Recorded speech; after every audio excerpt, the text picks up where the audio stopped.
Selamat pagi anak-anak, hari ini hari pertama kalian masuk sekolah. Jadi pertama-tama Bapak minta kalian memperkenalkan diri kepada teman-teman kalian di sini. Oke, kita mulai dari kamu ya. Baik, Pak. Assalamualaikum warahmatullahi wabarakatuh. Perkenalkan, nama saya Dira Safira dengan NPM 22411181 kelas manajemen 22C. Di mata kuliah manajemen sumber daya manusia ini, saya akan membawakan materi tentang pengembangan sumber daya manusia. Baik, yang pertama yaitu pengertian pengembangan SDM. Pengembangan sumber daya manusia adalah aspek penting dari manajemen sumber daya manusia yang membantu organisasi meningkatkan kompetensi karyawan, mempersiapkan mereka untuk tugas yang lebih besar, meningkatkan retensi karyawan.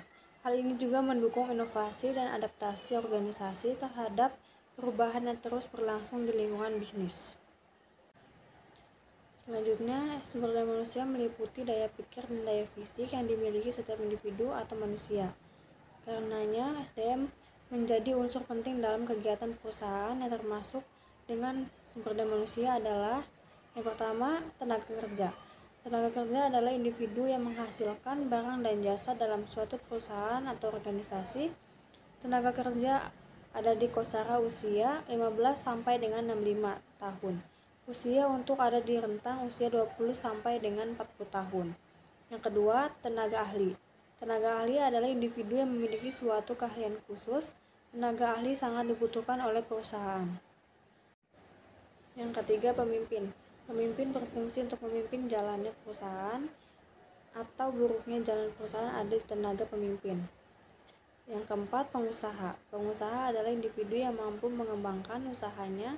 Pengusaha juga bisa membuka lapangan pekerjaan. Yang kelima, produsen. Produsen adalah individu yang bisa menghasilkan barang. Konsumen adalah individu yang memakai dari barang yang diproduksi. Yang kedua, manfaat pengembangan SDM. Yang pertama, membantu para karyawan membuat keputusan dengan lebih baik. Yang kedua, meningkatkan kemampuan para pekerja dalam menyelesaikan masalah yang dihadapi. Yang ketiga, terjadinya internalisasi dan operasional faktor-faktor motivasi. Yang keempat, timbulnya dorongan dalam diri pada pekerja untuk meningkatkan kemampuannya. Selanjutnya, mengurangi kerusakan pada produk, membutuhkan perhatian yang cermat dalam setiap tahap dari produksi hingga pengiriman dengan fokus pada kualitas, pengemasan yang tepat, penanganan hati-hati, dan umpan balik dari pelanggan. Perusahaan dapat mengurangi risiko kerusakan produk dan meningkatkan kepuasan pelanggan. Ketiga, memastikan semua berjalan dengan efisien. Jika karyawan mengerjakan tugas secara tidak efisien, maka akan berimbas pada efektivitas waktu. Alih-alih ingin mengerjakan sesuatu sehingga sempurna, namun jika pengerjanya lambat, maka tugas lain yang tidak akan terselesaikan. Oleh karena itu, SDM melatih karyawan untuk mengerjakan tugasnya dengan terampil, baik, dan efisien. Keempat, meningkatkan sikap kepemimpinan. Pengembangan SDM bertujuan untuk meningkatkan sikap kepemimpinan. Ada serangkaian kegiatan yang akan membuat karyawan mampu memiliki jiwa kepemimpinan. Jiwa leadership atau kepemimpinan membuat para karyawan tahu seberapa besar porsi dalam pekerjaannya. Yang kelima, menciptakan moral karyawan atau manusia. Moral yang baik menjadi kewajiban mutlak bagi seorang karyawan. Kejujuran, rendah hati, dan mau bekerja keras menjadi nomor satu. Kejujuran itu penting. Jika karyawan pura-pura sudah mengerjakan tugas tapi sebenarnya belum terpegang, kejujuran adalah barang mahal yang harus dipupuk oleh setiap karyawan. Banyak perusahaan yang hancur karena ketidakjujuran. Yang ketiga, metode pengembangan SDM. Pengembangan sumber daya manusia ini perlu melalui metode yang tepat agar perusahaan bisa memiliki karyawan yang handal untuk membantu perusahaan.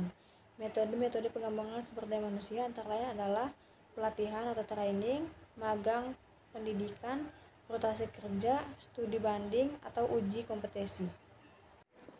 Yang keempat, fungsi pengembangan sumber daya manusia. Yang pertama, fungsi pengadaan tenaga kerja antara lain pertama adalah mencakup kegiatan untuk menentukan kebutuhan tenaga kerja yang baik tentang kualitasnya maupun kuantitas. Perusahaan perlu mendata kemampuan apa saja yang dibutuhkan dari karyawan yang diterimanya serta berapa jumlah yang dibutuhkan. Selanjutnya, fungsi pemeliharaan tenaga kerja.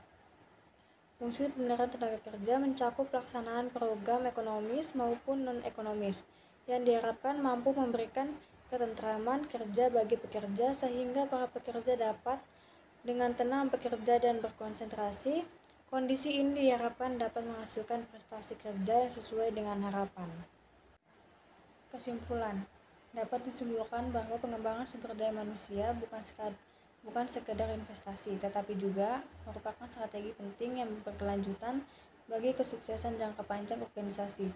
Menempatkan fokus pada pengembangan karyawan bukan hanya untuk keuntungan individu, tetapi juga untuk memajukan organisasi secara keseluruhan. Sekian, itu saja presentasi dari saya. Terima kasih.